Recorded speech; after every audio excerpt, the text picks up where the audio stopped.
DJM TV.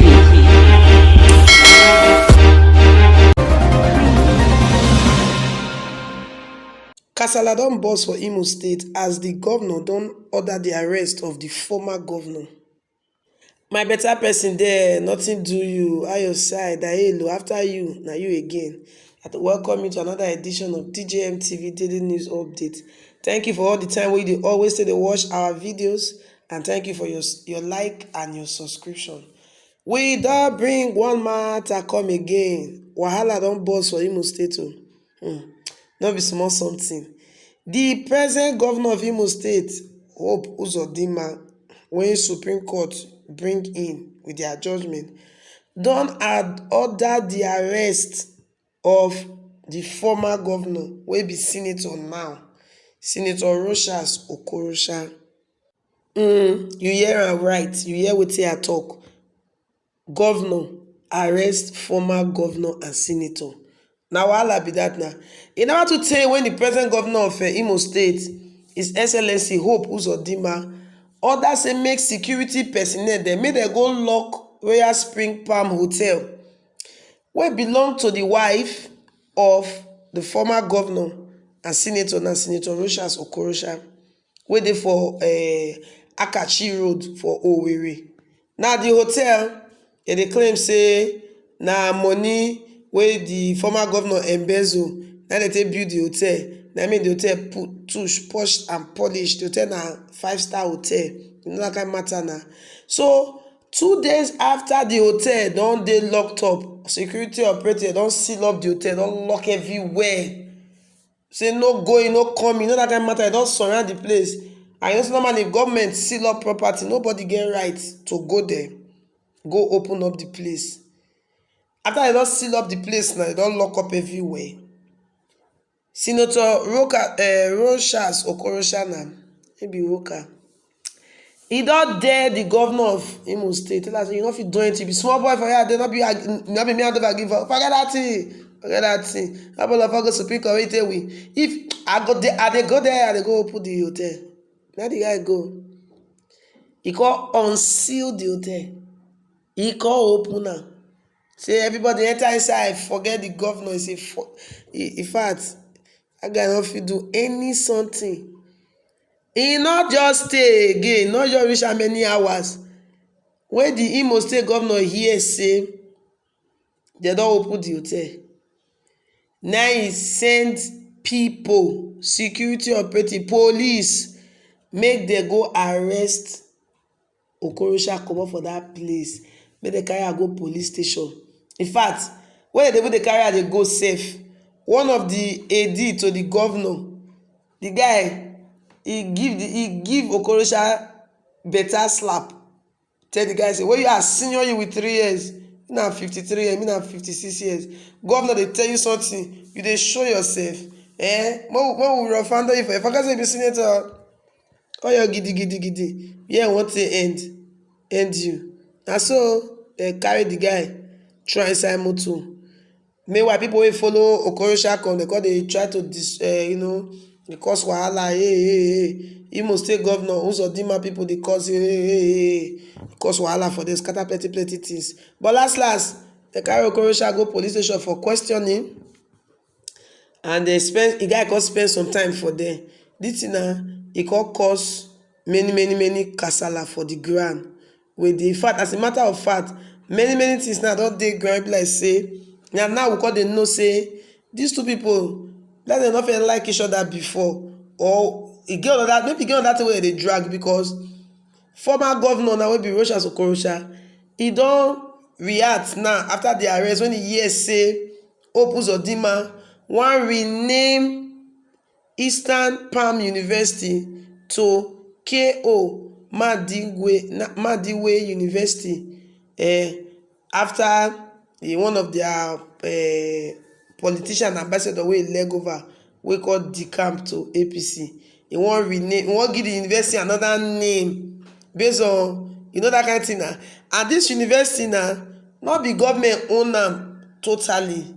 Now what they call public-private partnership between the state and Rochas Foundation. You know say Okorocha, he get Rochas Foundation. So na both Rochas Foundation and public na own the university. Like most of the universities wey get around Nigeria, you go see say one foundation, especially na governor dey always bring the foundation come o. One foundation come join with governor, dey come build one university. So now the present governor, e don dey think of how e wan take rename the university. E wan remove am from Easter Palm University, wan turn am to another thing. And then Rochas Okorocha burst out say for wetin? Go tell House of Assembly say una no fit. Say the law wey dey take establish the university na under the PPP arrangement, public private partnership. E say and since na the setting be that, House of Assembly no get right to change the name. E say university no be street wey be say person go fit just get up one morning just change the name say because my polling unit dey for there, I wan go revalidate my membership for any party, I go just go change the name of the street. Say no.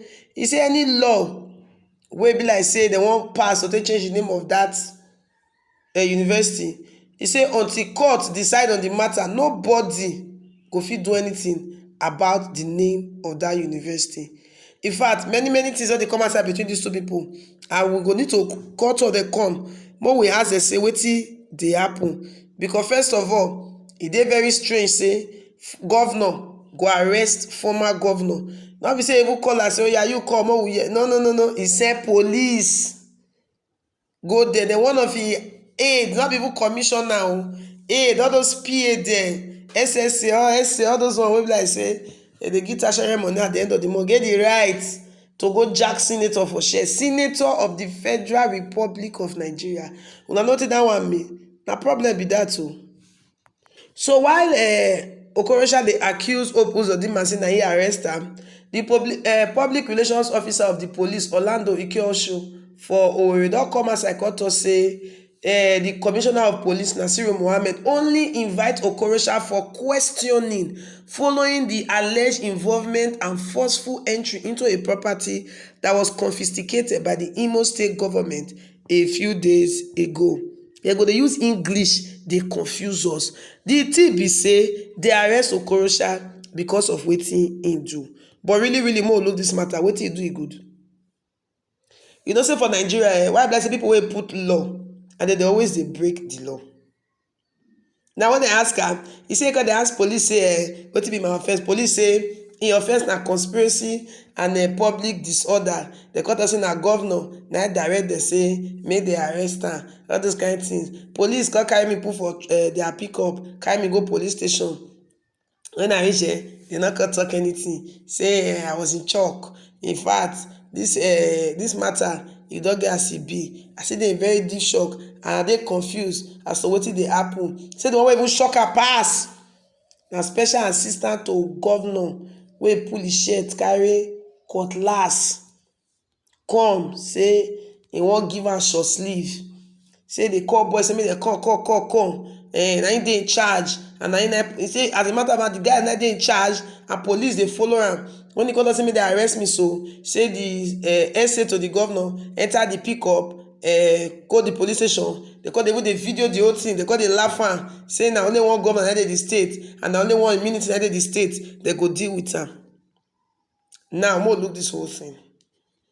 This na two governors. One na one-time governor, one na current governor. E no suppose be like that. First of all, Rochas Okorocha, make we dey very truthful, e break the law. They don seal up property, government seal up property. For me, I feel say the best thing wey e for do na to go meet Uzodinma. If not be say na pride on one thing, for go meet her say, ah guy, how far? Why you seal up my wife hotel? You know that kind of a thing. Then that guy go still give am, room to explain. Now I come be like say APC they wan use this Uzodinma take deal with Okorocha. You know that kind of matter now. So we go deal with you for the things the way you do, when you be governor. Okorocha not supposed to go break the seal where the governor put. E just be like say you dey dare the governor say who he be, make he go do it worse. And you say that kind of thing, all of us na human being. Person tell you to say who you be, make you go do your worst. You get one kind of button wetin dey activate inside your head. Before you dey know, you don do wetin you wan do finish. No, in fact, before you know, you don dey regret wetin you do.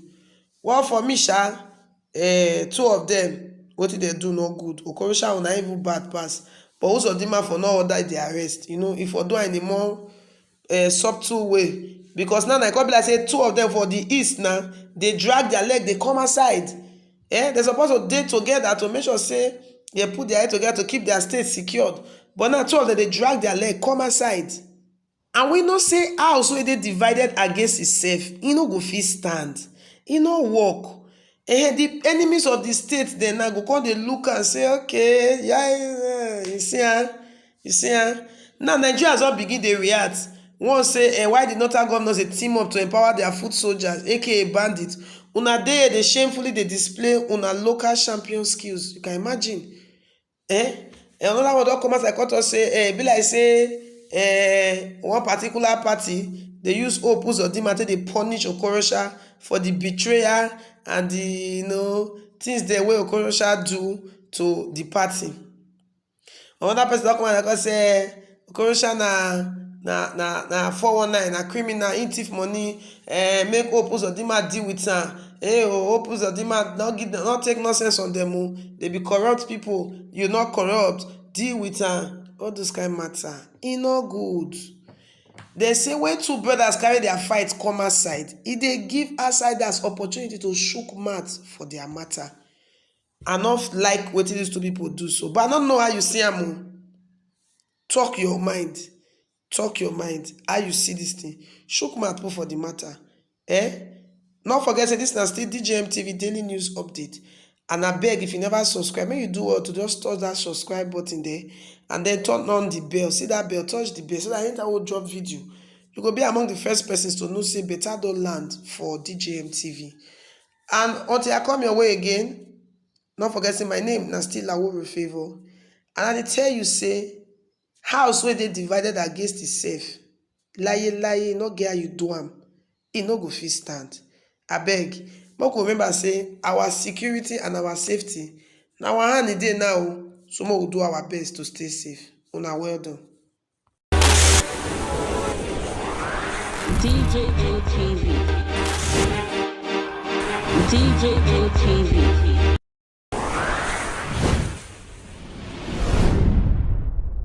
Fulani people don't say no, they don't like it. Welcome to DJM TV.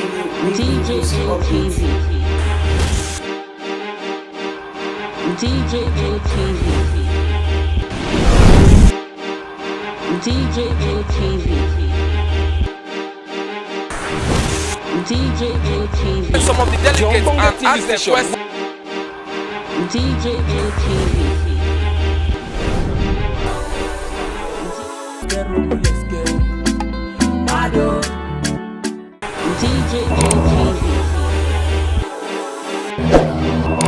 DJM TV.